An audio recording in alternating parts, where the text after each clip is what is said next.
Hi, everybody. I'm Sina Ghaznavi, and my co-host Justin Williams and I are working with the team from Last Podcast to the Left to launch a new show called Fraudsters. That's right. We're like the Hall of Shame for scammers. This season, we'll show you the future with Miss Cleo. Call me now for your free reading. We've got Ponzi schemes. We've got crypto fraud. We've got catfishing. This will be a perfect podcast. 100% guaranteed or your money back. Sina, I think it's free. Oh, that's right. Fraudsters, starting next week. Listen for free, only on Spotify. There's no place to escape to. This is the last podcast. On the left. From your blade. That's when the cannibalism started. What was that?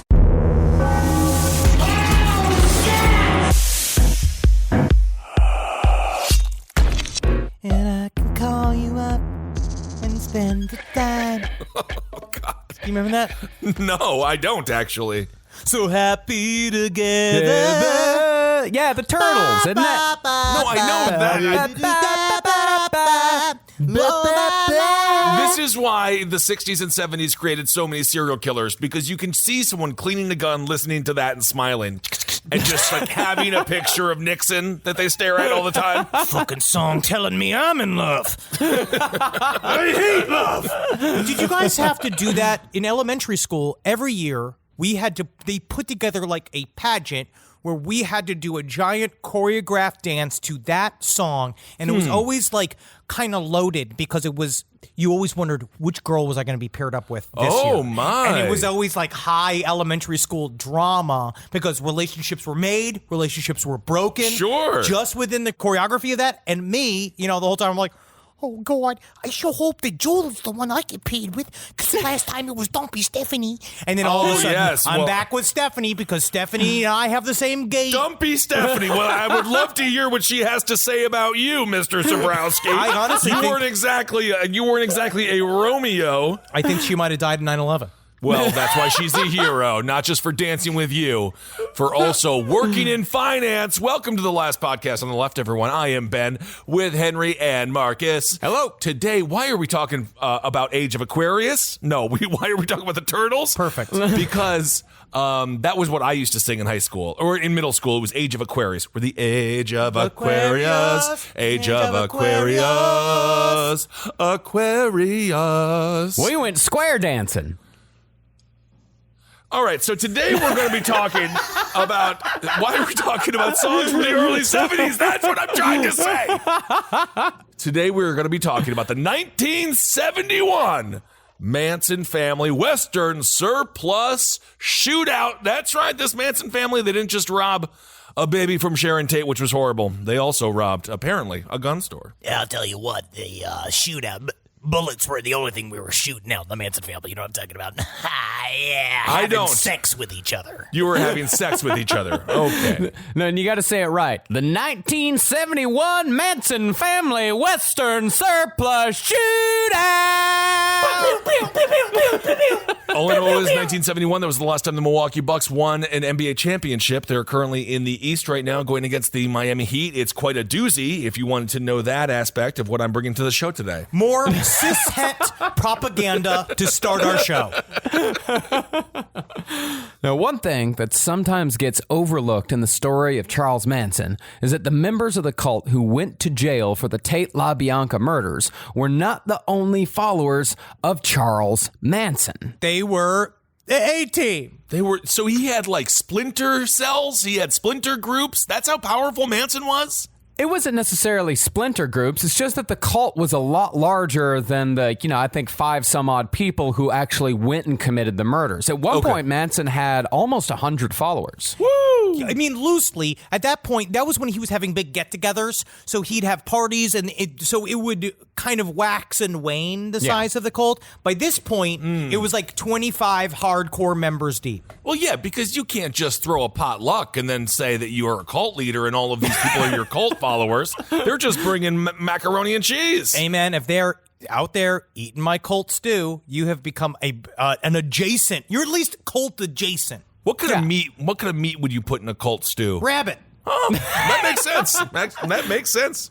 Yeah, I mean, there were actual celebrities involved with Charles Manson's cult. Like, don't forget that Dennis Wilson, the drummer from the fucking Beach Boys, was a staunch... I mean, you wouldn't necessarily call him a member. He was more a cult buddy for a long time, but it still gave Manson a lot of credit. He was a benefactor because they would go live in his shitty house until finally they got sick of them being inside of his fucking mansion. I get it. And then Charlie waved the knife at him. That'll do it.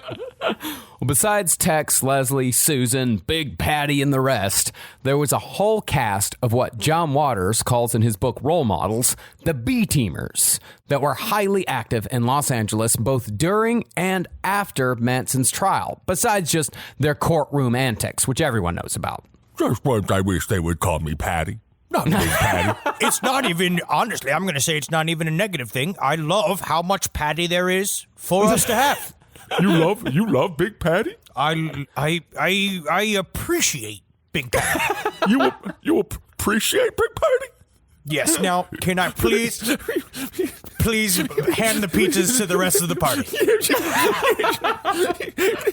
You appreciate Big Patty? Oh my God! Even your tears are huge.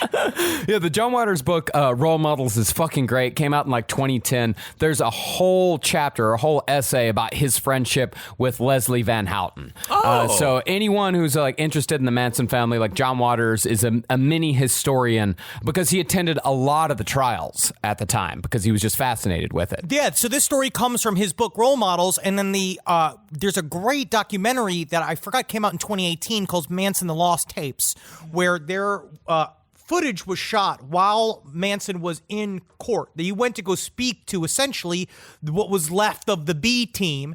It was a documentarian by the name of Robert Hendrickson, who they found all of this bullshit of like this footage had went missing, and it's fascinating because it's within the cult. And this didn't come out when we had done our original series, and just watching the bush hair dance. What is it with people when they're doing something like dancing around with their bush hairs blowing in the wind, where they're thinking someone's got to get a camera on this? We better document this. Why is it always that case?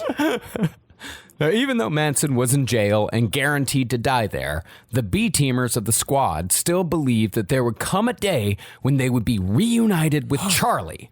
And in 1971, 6 Manson followers tried to jumpstart the dream. So would you describe them as like the X-Force? Yeah, okay. Yeah, X-Force, X-Factor at best. Anyway, it's the 99-cent store of toys. When you go in and you're like, I want a wrestling figure, and then you just get the generic one that has a lucha mask, and your mom is like, pretend it's Stone Cold Steve Austin, and you have to. Oh, you mean Single Father Christmas? Yay! It's still Christmas somewhere. Led by Kenneth Como, a.k.a. Curly, this ragtag group of hippies, some new to the family and some OG, they developed a plan to break out Charles Manson and presumably take him to the hole in Death Valley to wait out the race war Manson was so sure was coming. All right, I have 15 pounds of butter.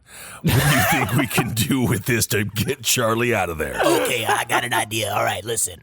We get that butter. First thing to do, we make a series of shrimp scampies for the guards.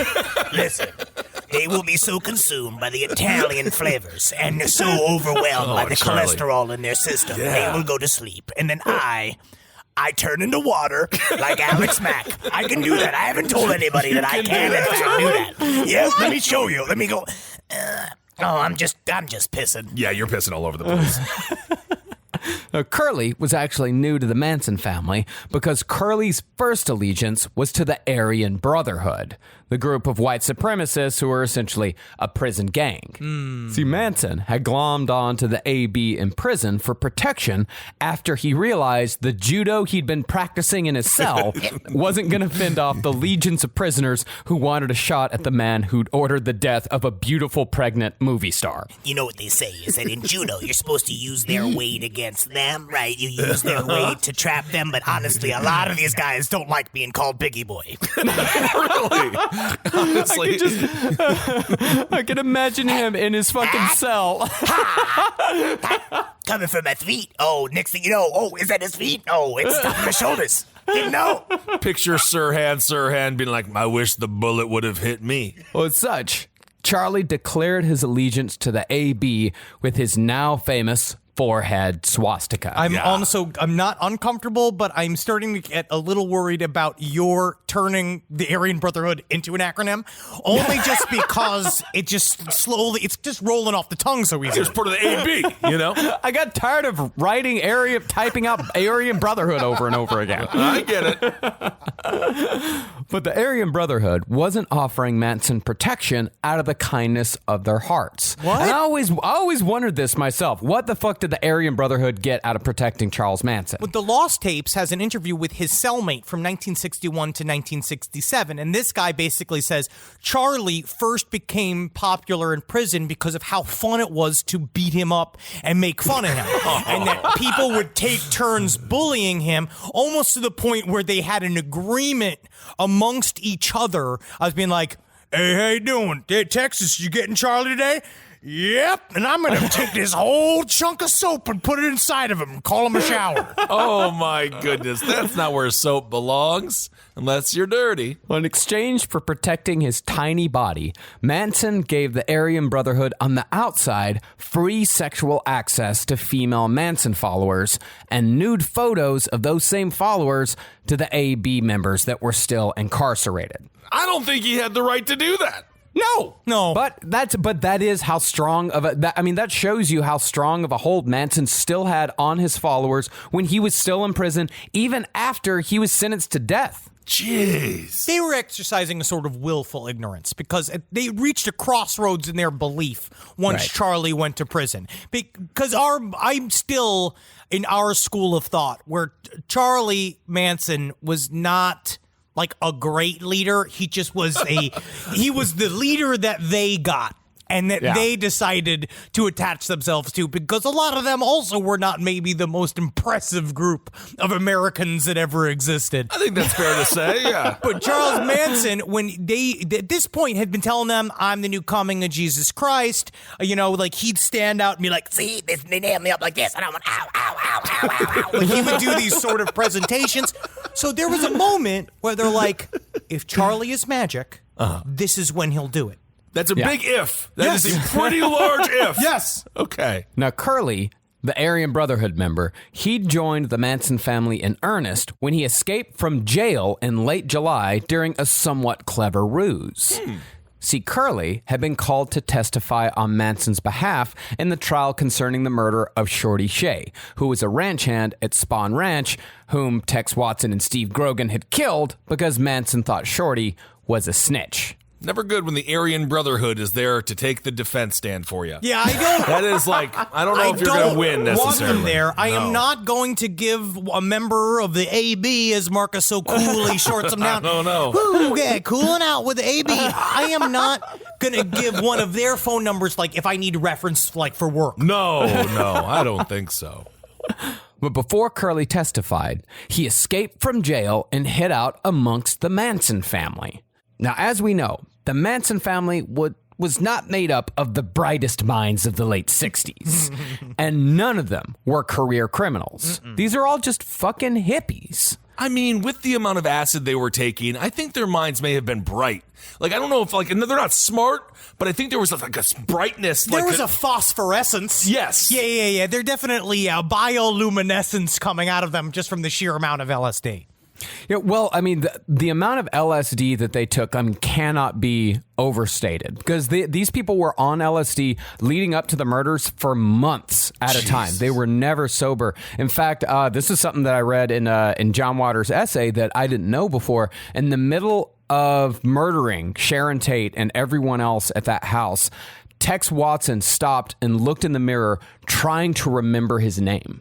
Trying to remember who he was. He could not remember it. It's a state. Am I Oklahoma? Oh my God. South Dakota. Let's think, what is this accent? Is it Massachusetts? Is it Massachusetts? Is my name Massachusetts? That seems long for a nickname. My first name is shorter than that. Curly, on the other hand, was a criminal through and through. And seeing as how he already had quite a bit of gang experience, he soon became the leader of the Manson family on the outside. As soon as the Manson family came in, he took control of that fucking ragtag group of hippies and turned them into a criminal enterprise. Yeah, see, I'm going to show you how I'm invisible. See? Whoop, whoop, whoop, whoop, whoop, whoop. And then they went, he's like, yeah, poke me in the eyes, see? And he poke him in the eyes, but he block it each time. And he's like, yeah, I'm invisible, see? And then spin around in the circle on the ground. So anyone who is under the age of 82, that is a Three Stooges reference. You don't know that reference, kids? What's going on with these fucking Zoomers? You can scream into the abyss all you want, but they may not. But, instead of just kind of taking him off to do whatever Curly wanted to do, Curly actually kept to his word, and they all began planning a scheme to free Charlie. Woo. Now, by this point, Manson and his cohorts had already been sentenced to death for the Tate LaBianca murders. But as I mentioned, the trial of the murder of Shorty Shea was ongoing, and there was still the trial for the murder of musician Gary Hinman after that.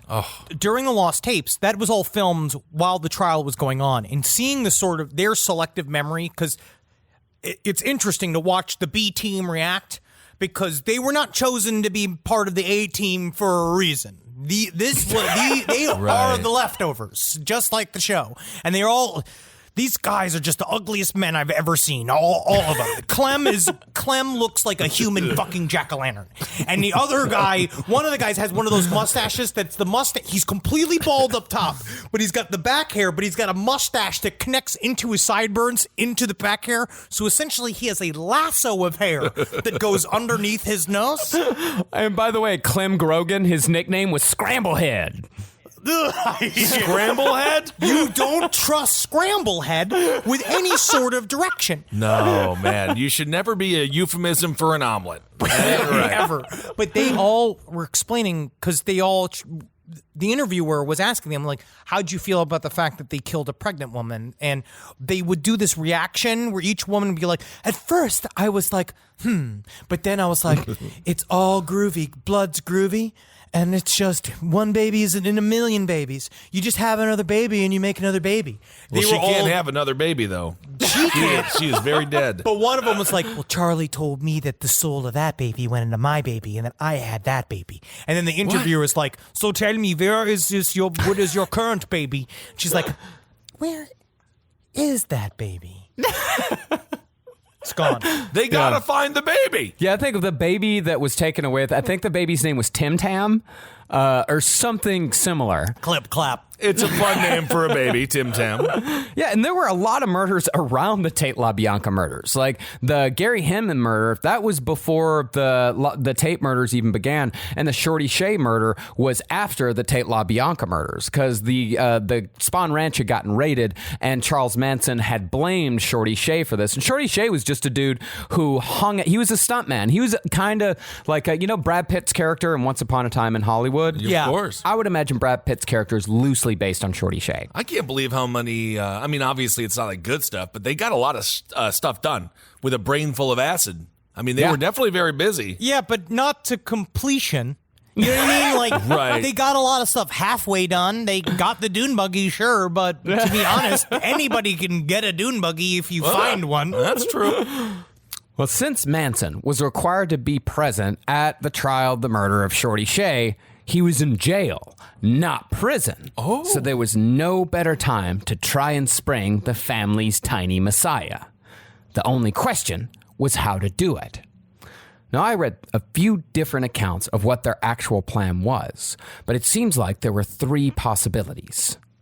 In the original plan, Curly was supposed to somehow abscond with the most wanted man in America during Curly's prison transfer, and the two of them would scamper away together. Wait, hold on. What is this grand idea? Curly was going to go in, start a food fight with all the guards, duck as the head guard get hits with a cake. And then they were going to go. Then they were just going to go. Okay. Yeah, that was the plan. It's like, Curly, what we're going to do is we're going to say that you've got some evidence in Charlie's favor on Shorty Shay's trial, that you're going to testify for Charlie, but you don't have anything to say for Charlie. And what you're going to do is when they transfer you, you're going to get away, you're going to find Charlie, and you're going to run away with him. Seems like the hard part is everything. Yep. Because you got to get away. That's just the idea. That's what they wanted to do. They just did yada, yada, yada. Charlie's back on Spawn Ranch eating me out. Okay. Got it. Well, I mean, Curly did manage to escape. I mean, he got the first half of his plan done. He got out of there, but he just, he decided it's not the right time to try and spring Charlie. Yeah, to go back to jail? Well, it's just also very difficult to spring a fella. It's very difficult. No, there's to an spring entire someone from system jail. trying to keep him there. Yep. And you just Walls. got a brain full of acid. They got the spotlight. They catch you on the wall. You go, you freeze. You know what I mean? You're wearing a striped suit. It's difficult to walk around like that. They don't have the kind of fashions in the 70s that we have now. Well, you got to get one guy to dress up like a sexy Bugs Bunny, scamper around the yard, distract all the guards. Next thing you know, everyone's out at the back door. But guess what, man? By 1965, they had already made all guards completely immune to sexy bunny men in dresses because they just, they would do a program where they would have each one, this is true, and they would bring in young, lithe, twink men dressed as bunnies in slink dresses, and the cops would just beat off at them until they so much. just so they became numb to the idea of fucking them. Maybe they could do it faster too. Then, Yeah, and hold the gun on you while fucking them. Wow. Well, I would like to meet the warden of that jail. Well, since Curly scampered to the family alone, there were two other options. Okay. One was to just storm the courthouse with guns during the trial and run off with Manson tucked under their arm.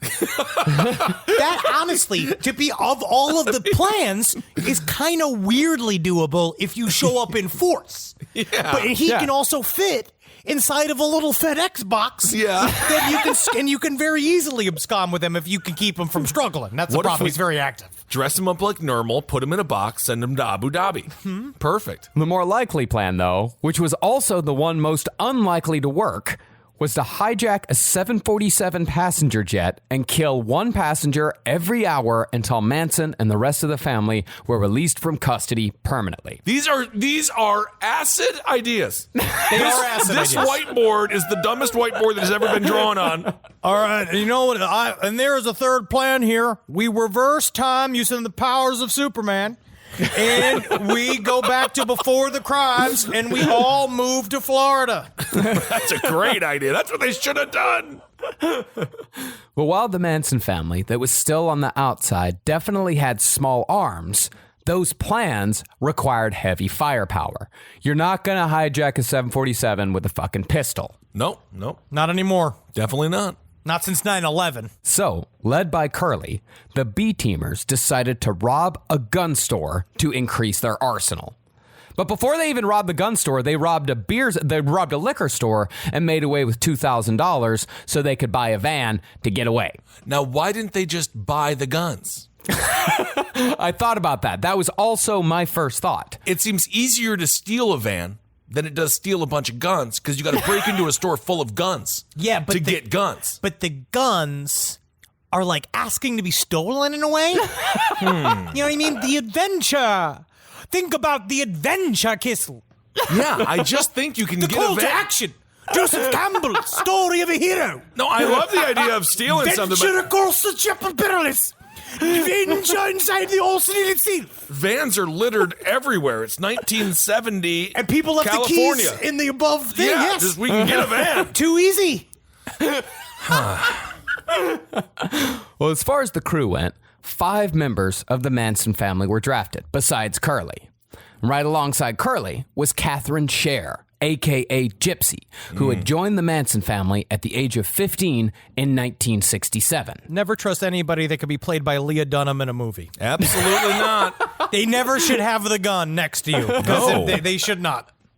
Well, prior to joining the Mansons, Gypsy had been a singer who cut some fair to middling singles under the name Charity Shane. They're okay. They're kind of like Mama Cass does Bob Dylan. That's not bad. But it's she's got a nice voice. It's not as great as you think it'd be. There was a couple of group sing-alongs in the Lost Tapes that they show that actually shows not only were they surprisingly, like, sweet-sounding, but they did harmonies. Yeah. And that takes fucking rehearsal.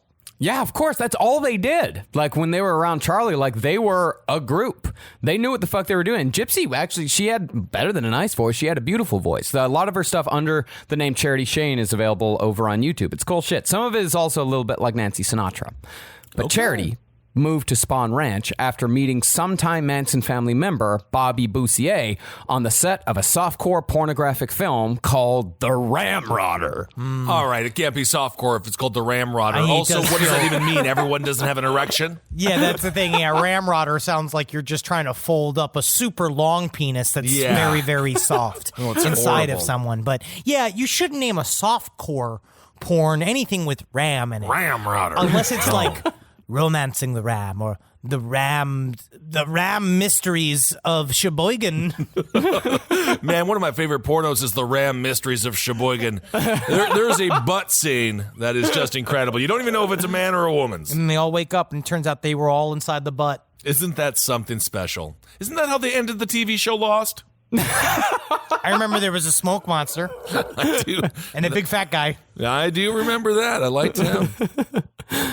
Now, Gypsy wasn't involved in the Tate LaBianca murders at all, but she was a believer, and she testified in Manson's trial that the real mastermind of the whole thing was fellow family member Linda Kasabian, and not Charlie. They tried to absolve Charlie of any responsibility whatsoever. Charlie didn't know about any of this. Tex and all them went out because Linda told him to, and of course, it didn't fucking work. Lindas have been pulling this country together for a long time and being accused of crimes as well. I think Lindas are strong, Lindas are brave, and I love a good Linda. No, believe I like me, a good Linda, too. My mother, Linda, she got pulled over by a cop the other day because she ran a red light. But the way she did it, it was like a soft right turn through the red light. And she was like, and I told that bastard, he pulled me over and he said, oh, you need to hesitate at the red light. And it was like, oh, I should hesitate before I knock you across the chops. And I was like, Mom, cops are more aggressive than they've ever been before. Right now, I can't have you be a statistic. Oh, man. Linda is going to get shot by the police. What a way for Ma Zabrowski to go out. Gypsy was also involved in the intimidation of family member and witness Barbara Hoyt because Gypsy participated in a plot to permanently freak Barbara out with an LSD-soaked hamburger. Oh, now that's a hell of a burger. Barbara Hoyt was going to testify against Manson in the trial, right? Right. And so at first they were like, okay, what we'll do is we'll lure her to Hawaii, right, in order to make sure she's not on the stand in order to testify. How are they going to get to Hawaii? They don't even have money for guns. They said, hey, man, come check out Hawaii. There's poi. And she's just like, oh, cool, soft food that's not hummus and it's not chili and I don't know what the hell it is. Cool. I'll go look. But they didn't understand that not only do planes go into Hawaii, planes also just leave Hawaii as well. So she got to Hawaii and they're like, gotcha. And she's like, I'll just go back on a plane and go back to America. I'll go back to the continental states. And they were like, all right, what the fuck do we do? So they covered a burger in LSD to poison her. But instead, she developed the smartphone. Well, at this point in family history, Gypsy was 0-2 on saving Manson. So she figured the 747 plan was her best shot. And besides, she'd also fallen in love with Curly during the planning of the scheme, and she'd married him. So she was down for whatever Curly was down for as well. When Curly says, this is the plan, she says, fucking great. That's what you got to do. Add complex emotions into it. Always. Yes. Getting married is always such a great idea because it's permanent. Yes. And it's really hard to get out of it. Perfect. And you're legally bound to that person. Awesome. Curly and Gypsy were joined by Dennis Rice, who had worked nights at an adult bookstore before joining the family in 1970, after the Tate LaBianca murders had already happened. They were gaining members. Sadder experience working days at the adult bookstore or nights at the adult bookstore? If you're working nights at the adult bookstore, they don't think that you should be seen by customers during the day. Yeah, so I think that's when they get kind of the hardcore stuff back in the day. Yeah. I would say working days is sadder because at night, at least you get people who have jobs because they had to work all day long. Good point. Yeah, during the days, you have guys using it like a fucking library. Yeah, that's true. Can I ask, Marcus, do you know anything about the mechanisms that Charles Manson used to get them their directions? Like, I was trying to look it up. It was this guy. It was Rice. Rice was the one who ran messages back and forth because since Rice had joined in 1970 after the murders, he was completely clean. He had no connection to the murders or any of their previous crimes whatsoever. So he was able to visit Charles Manson. And Charles Manson would give the messages to Dennis Rice, and Dennis Rice would take them back to the family. Now, the jester has his home, but sometimes the jester's home is occupied by the jester's father. And what does that tell one when one deeply thinks about jesters, kings, queens, dukes? And he has to, he's taking all of these messages being like, I just hope he tells me, like, a location or a time or something for any of these. I think these are directions. This might be a song that he's writing in front of me. Well, Rice said that he thought Charles Manson was the second coming of Christ. And since Earth hadn't treated Jesus all that well the first time, maybe Dennis could do better this time around. Yeah, man, he's gonna fix Jesus's bullshit. What was it about Charlie again? Was there anything tangentially tied to Christianity? There wasn't, though, right?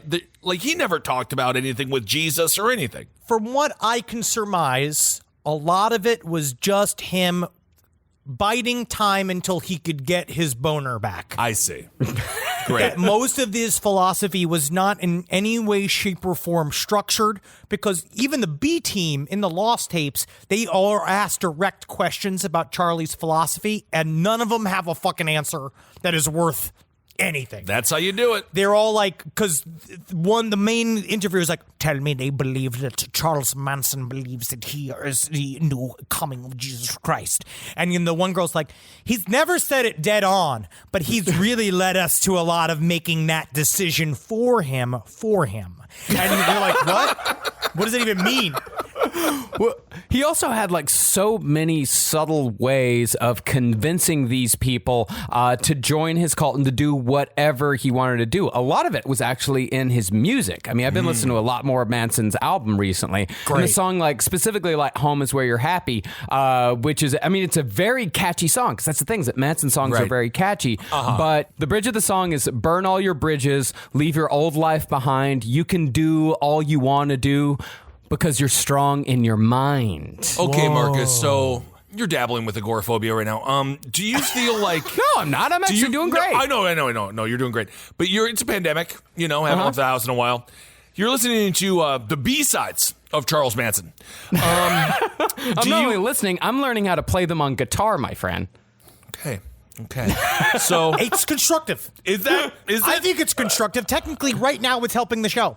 After this episode, that's where we're gonna hit into some problem areas. Right. But we've already been here before.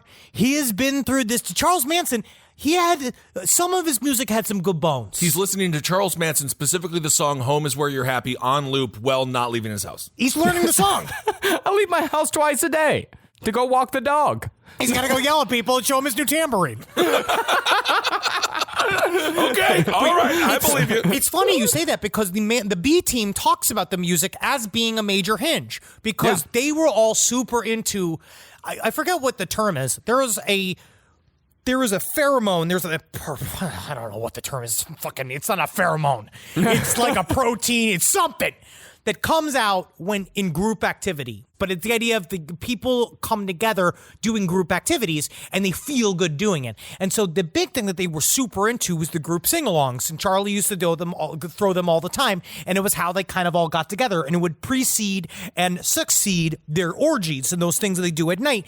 And it seems like even the songs within the group got mixed reviews because one of the long hairs that's in the documentary, it's like, man, some of Charlie's hits, man, they really got that flow, man. Some of them need some work, but other ones are just really good. And you're like, man, Fuck you. No, that's good constructive criticism. All artists need good constructive criticism. Yeah, I mean, there's not a whole lot of genius to garbage dump. Why do they call you a garbage dump? Garbage dump, oh, garbage dump. That sums it up in one big lump. That's not genius. That is not genius. If you think about the garbage dump, garbage lump, I mean, that's great. I think it's very smart. You can imagine what's in the garbage. Well, it was his song about dumpster diving because that's how the Manson family survived. Just like Joe Exotic and his motley crew of heroes. He fed an entire zoo audience meat from a dumpster, and they loved it. I was just thinking about that the other day. It was funny.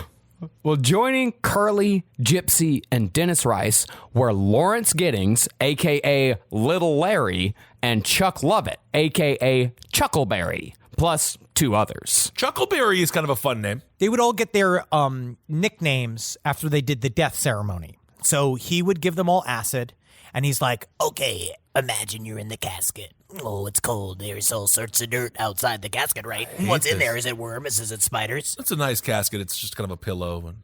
but he starts taking you through, and then you die. He's like, All right, you're dead. You're fucking dead. You're dead. Oh, Jesus. and then You're alive.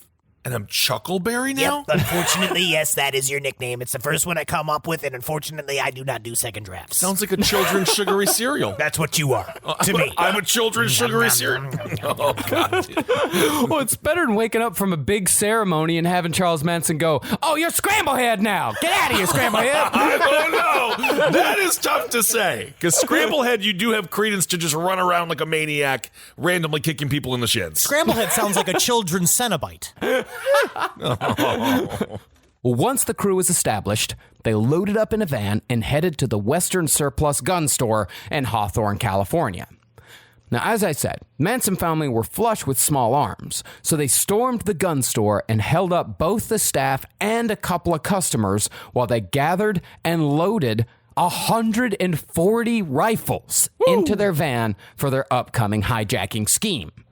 Wow, you want to put a lock on those guns, like one of those, like a string or something, just anything to stop people from just stealing them off the walls. They just do it. Well, honestly, I think what this was really about, I don't think that Curly had any intention whatsoever of breaking Manson from jail. By how many rifles they stole, 140 rifles, this was a job for the Aryan Brotherhood. Like this was for the fucking gang that Curly was actually a part of, and he was just using these dumb fucking hippies to get the guns. It's 140 guns. Yeah, and they're not going to do anything. And then he knows that he can then have the Aryan Brotherhood, the members that are out of jail, he can come and essentially just take over this group and have their essentially sex kittens attached to it already. Like that's what he wanted. And you could see him project that onto his group of like, I have this whole group of like willing females, because it was like, it's weird how there's no real like trust amongst thieves. Isn't that something? Very true. But this being a fucking gun store, someone tripped the silent alarm. And since Western Surplus was one of those stores that didn't call the cops unless something had gone terribly wrong, an officer was soon on the scene and the shootout began. Ooh. This is fun. This is the closest this story. I feel like this should have been in the fucking Once Upon a Time in Hollywood. It's fucking crazy. No, this is a full, like, this seems like the climax to a wacky caper comedy. So just one tubby officer showed up and was just like, oh, okay, I've got to deal with this now. Well, because it's true. Like, several articles I read talked about how this place was so, like, hands off to the cops. Like, they did not like cops, this store. Okay. And the fact that they called, they were like, oh, shit, something's really going down. They don't call us. Okay. Yeah. Well, officers Jim McInerney and Kenny Cox were the first on the scene, and both took positions on either side of the front window of the store, while Lieutenant James Jobis covered the back alley, where he was soon joined by 2 more officers. So almost immediately, there are 5 police officers there waiting to take the Mansons down. They are fucking surrounded. Once family members saw the cops out front, they tried the alley out back. And seeing cops out there too, they busted open the door and unloaded a shotgun into one of the cop cars, shattering the passenger side window. Yeah, if the guy was in there, he would have been exploded. Yikes. Now, as the officers out front ran to the back, The family continued firing at the police car, demolishing the emergency lights on top just as Officer Cox opened fire with his service revolver. Now, the family did make it to their van amidst a hail of bullets, but just as they were about to drive off with Gypsy behind the wheel, Officer McInerney unloaded his service revolver into the driver's side window. Ooh. And when he ran out of ammo, a helpful neighbor ran down from his apartment and brought more. He just had ammo. Look at that. He just had 38 cal, yeah. He got equipped. That's like a video game. Look at that. Well, that's why you got to buy the 38 cal plant, and you get ammo every day. Now, at this point, the cops figured it was time for more firepower. So they grabbed a shotgun from their car, walked over to the van, stuck the barrel in the window, and fired indiscriminately before yelling at everyone inside to exit the vehicle. See, I would have taken the shotgun blast as like, hey, we should leave. Yeah, you would think so. We should get out of here. They then opened the driver's side door and out tumbled Gypsy, riddled with buckshot. And all she could manage was a weak apology before the cops cuffed her. I'm fucking sorry, man. I'm sorry, dude. Because this must have been a shell shock for these people. I think so. They all talk about, especially the original crimes, the Tate LaBianca murders, the way they all kind of consider it. They thought it was fantasy. First of all, because they were getting used to this hippie lifestyle, living all together, proto version of freeganism where they were living off of the grocery stores and people's help and various kind of benefactors that would come in. Whoever, that's the idea, was to attract people that had stuff to bring to the family so they would have it. So on some level, they kind of thought that Manson's, all of his bullshit about the race war would kind of just pass, I think, or that it would just cause them to live deeper in the desert. So they kind of all were like, we didn't think that those crimes were ever going to happen. The B team always assumed that that was just kind of bullshit. And then all of a sudden now they're in the middle of a fucking Old West style raid again. And they are not hardened criminals. They are not good at this. No, Gypsy's just living like Dick Cheney's best friend who he took hunting, shot in the face. I mean, this is horrible for this. I mean, obviously they caused the chaos, I guess. Yeah, they started it. Yeah. But what's amazing to me about this is like imagining being a citizen in Los Angeles in 1971 and like the Manson the Manson murders are the scariest thing that ever happened to Los Angeles. And all of a sudden, Manson family followers are in shootouts with the cops on the street. That's just a part of your everyday fucking life. I can't imagine what it was like to experience that. Yeah, like there's more of them. Yeah. There's more Manson family. Like, holy shit, did he really have an army? Because it also boosts Manson's view of the public of him, where they were like, oh, he really was a bearded Svengali. How many times do you have to hear that term? They all call him a beard, and also calling him Charlie was interesting. He only became Charles Manson as he became more and more serious and a serious villain, where originally he was kind of more of a goofy guy. Right. Especially with all the antics and shit. But this showed it was like, is he a tiny general? Yeah, that's like when you go back to your 15-year high school reunion and you're like, I'm not Charlie anymore. My name is Charles and I work for the FBI.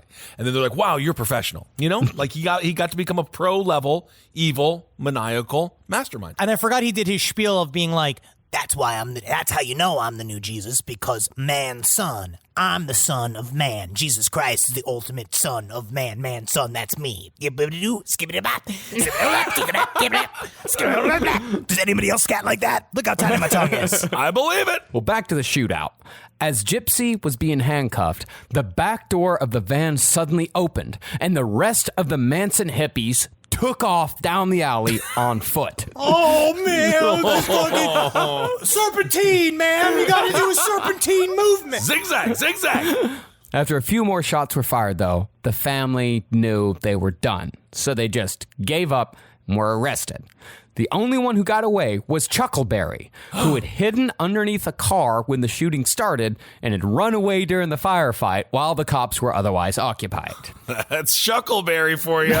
He's always hiding. He was captured a few days later, though. He didn't stay on the run for long. Now, none of the cops had even come close to being hit, but 3 Manson family members had been shot in the gun battle, with wounds ranging from a pellet-filled shoulder to a shattered kneecap. It's got to be so fulfilling to shoot a member of the Manson family. It's got to be so much fun to just plug. Because, all these cops wanted to do shoot the hippies anyway. And now you get to shoot a violent one? That's got to be fun. It was, however, pretty obvious to police that they'd arrested Manson family members because at least 2 of the robbers, including Gypsy, had the telltale X's carved into their foreheads that signified one as a follower of Charles Manson. Man, they really must have fucking regretted that. At some later point. on. Gypsy eventually got plastic surgery to have it removed. Oh, no kidding. You can just do that. Yeah, I guess it's difficult to, join a quilt group once you have a swastika tattooed to your forehead. Yeah, I suppose so. A lot of these SoundCloud rappers are going to be doing that soon. Getting surgery to get rid of all those face tattoos. Especially because Tekashi fucking 6ix9ine's in witness protection and his name's on his forehead. Yeah, it's not going to work out for that kid. Now, of course, all members of the Manson family that were arrested in this scheme tried to defend themselves in trial, but all were denied. What? Nah, don't let them. No, absolutely not. I think they might be able to talk their way out of this, especially Chuckleberry. At some point, they're all looking at each other when the third one's being like, man, I'm going to defend myself, man. I know how to do it. They all look at each other and go, you know what? You know what the thing is, Chuckleberry? You're too groovy to be alone. What? You're just too with it, man. You're too spaced out, man. You're too fucking on the fucking ball, dude. You know what I'm saying? You're right, man. I am too fucking chilled out, relaxed out, full on serpentine, fucking cool ass dude. Really? Doesn't seem like it. Nope. You just robbed a gun store. But Yeah, it was just a bad afternoon, man. bad afternoon. Even so, the defense, who was representing all of them at once in one trial, made a huge mistake in calling one of the most unpredictable people on the planet to the stand. He called Charlie. Hell yeah, buddy. Give him the spotlight. Did he must have known this was going to be good for his own, fame. This lawyer. He must have known. Well, the plea had been not guilty by reason of insanity, and the defense attorney figured that if he could get Charlie to admit that all of these hippies had acted under Manson's direction and influence, it could be proved that they didn't know right from wrong during the robbery, hence the insanity defense. But Charlie, true to his character, refused to cooperate and instead said, hell yeah, they knew right from wrong, send them to jail. Charlie! Ooh, that's the Charlie I remember. Totally unpredictable, with no loyalty at all. None. But Manson wasn't the only one called to the stand. According to John Waters, who attended the pretrial hearing, each Manson family member on death row was called to the stand in what amounted to a bizarre reunion. And it was actually the last time all of the Manson family members were together in one place. Ladies and gentlemen, put your hands together for Squeaky From. You guys know her. You guys love her. I can't believe she's here. I can't believe she's here. Oh, dude, but they're gonna get Rachel out here. Whoa! And Rachel and what's the other guy from Friends? Chandler? Raw? I wanted to say Spindler. Monica? And when the family was all in one place, the first time in well over a year and the last time ever, they all started chanting and spoke to each other in a nonsensical Manson language that only they understood until the court was finally brought back under control. This is before the news was like wanting to just entertain us and destroy all credibility and destroy any objective truth.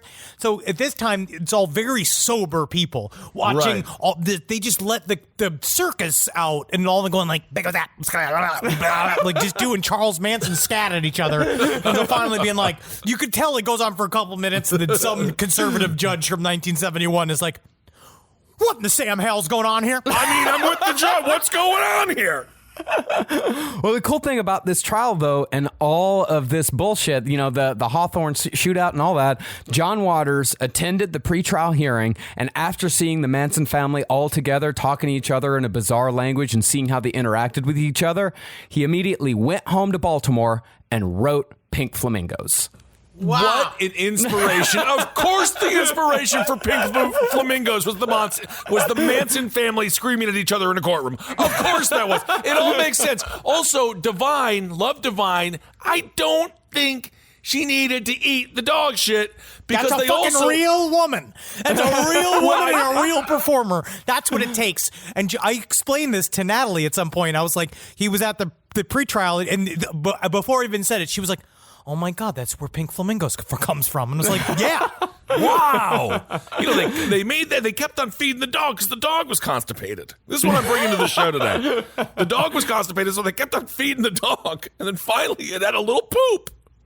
They shouldn't have done that to the dog. That makes or no the chicken, for that matter. Although I think they did eat the chicken. They ate the chicken, yeah. And if you want some fun John Waters, Manson family mix-up action, Multiple Maniacs is on HBO Max. It's definitely worth a watch. It's fucking great. Now, of course, all of the chanting and nonsensical language and all that bullshit, it didn't help the Manson family's case at all. No. And a jury very swiftly sent all of them to prison. San Quentin for the men and the California Institute for Women for the ladies. Just cut to one juror carving an X in their head as it all starts happening and be like, I think we got one. I'm in. I'm sold. And the ladies actually joined Leslie Van Houten, Susan Atkins, and Patty Krimwinkle in a special unit that was just for Manson girls. They had a great time. That honestly must have been just fine. I think at some point they must have enjoyed that lifestyle for a second. They like the attention, but I think as the years go, the shine wore off. It did, but it did take years. It took years upon years for all of them to finally break free of the Charles Manson thing and finally admit, like, oh, maybe we fucked up. Well, most were released within 5 years. And while a lot of them faded into history, some, like Gypsy and Dennis Rice, joined other Manson family acolytes like Tex Watson in becoming born-again Christians. And they still, to this day, speak of the evils of cults. I always get my religious views from Tex Watson, the man who gutted Sharon Tate. Yeah, but it's nothing like a religious get-out-of-jail card to just make you smile again. Good Lord. No, Tex, you're going to hell. I just want to tell Tex you're going to hell. If he's listening, I know he's not, but... No. Well, there it is, the 1971 shootout in Hawthorne at the gun store. Very creepy stuff. Mm-hmm. Yep. And again, read John Waters' role models. It's a really fun. It's a fun read. It's good for what ails you right now. It's just fucking. It's a great romp. I just so wish they weren't violent because it could have been fun for a second. We never would have heard of them. No. They would have just died out in the desert of starvation. I love this side trip into the world of Charles Manson. It's been a while since we've seen him, but guys, this is not the first little heavy hitter territory we're going to get into. The Summer of Strange is sadly over. Summer is gone. The fall begins. Yes. We're going to hit some fucking crazy topics over the next couple months. I'm very excited. Next week, we're going right into heavy hitters. And we've got some UFOs. We got a cult series. We got all this shit coming your way. Very fucking excited. As always, excited to give you as much edutainment as we possibly can. Thank you all so much for supporting the shows here on the Last Podcast Network. Also, we have the big announcement about Fraudsters. Please listen to Fraudsters on Spotify exclusively. Sina Ghaznavi and Justin Williams are putting together an incredibly researched and funny show about financial crimes, and they are doing things in a kind of more involved way where they are also interviewing people that are involved with a lot of these crimes and people that are victims of these crimes. And so you get to a real inside the bull look. Yeah, and their first series is about Mrs. Cleo. Mrs. Cleo, she's not married, okay? Miss Cleo, excuse me. Ben, could you please? Calling me now. And I would call her, and I would call Miss Cleo whenever I needed any kind of help or any kind of assistance. But apparently you never really got Miss Cleo, which is one of the reasons she is the main focus of the first 2 episodes of Fraudsters. So thanks for supporting all the shows here. If you want your weekly wrestling update, listen to Kinda Fun. We got politics, everything you want to know or don't want to know, but you're going to know. You got Abe Lincoln's Top Hat, No Dogs for all your music and edutainment needs. Yep. We just started a series on Dead Kennedys. We are 2 parts into our series on Dead Kennedys, and we're extremely excited about that because Dead Kennedys is one of our favorites. All right. This is very, very exciting. exciting. Whizbrew, page 7, Pop History. Check it all out. Lastpodcastmerch.com. We have all new bullshit coming out. We have lighters. I believe we're going to have some other fun, some sort of accessories coming your way. That's not dick sucking. That's not dick sucking? That's not dick sucking. Because it definitely sounded like it.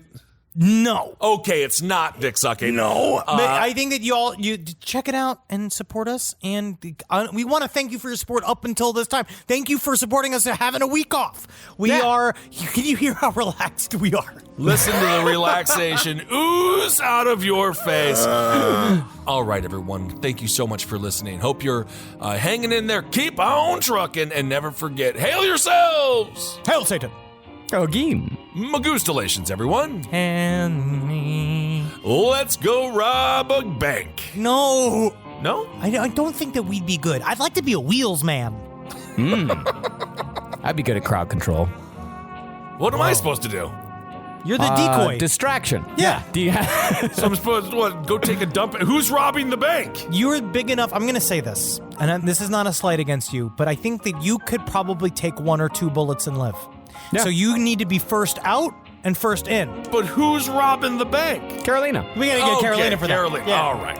Yeah, for the ladies. Natalie would be good too. Have the ladies do it. We're the support team. Yeah. I'm just getting shot twice. That's your job. You're an essential part of the team, absorbing bullets for the other members of the team. What if they shot me in the head?